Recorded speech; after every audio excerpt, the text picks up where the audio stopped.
另外，咱再來看強烈風暴是掃過南歐，佇咧意大利中南部，因為落大雨，這河川串流甲橋攏衝斷去，佇咧山區甚至是透暴風雪。因那希臘的雅典嘛是落大雨做大水，有一個查甫人不幸受困佇咧淹水的地下室死亡。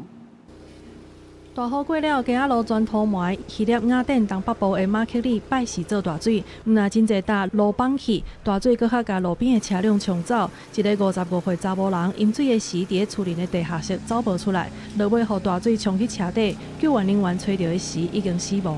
Βρέθηκε το παιδί πνιγμένο κάτω από τις ρόδες των αυτοκινήτων εδώ πέρα, γιατί κατέβασε αυτοκίνητα, κατέβασε ξύλα, κατέβασε χιλιαδιό. Τα ποτάμια εδώ μέσα τελειώσανε.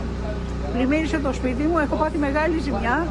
鏡頭轉到希臘南部的克里特島港口城市伊拉克里翁拜三天頂熊熊變做柑仔色，這毋是黃昏的紅霞，是北非撒哈拉沙漠的土沙，互風捲過地中海。高高的濃霧互能見度降低，部分航班愛改飛去其他的機場。當地居民干來當掛喙暗，佇柑仔色風暴沙當中咧行路。風暴繼續刷向西，意大利東南部也傳出災情。佇阿布魯佐甲莫里塞大區，特里尼奧河水位加懸，有一座橋河水沖斷去。佇高海拔山區4月初竟然落大雪，消防部門出動來掃積雪。馬爾凱大區是因為土石流交通斷站，搜救人員全力咧抽地下道的積水，想要趕緊恢復交通。目前各國繼續咧發布歹天氣的警告，這場跨越南歐的風暴，毋但有人死亡，極端天氣帶來的地理的變化，也擱再互人看到氣候變遷的警示。公視新聞鄭偉林編譯。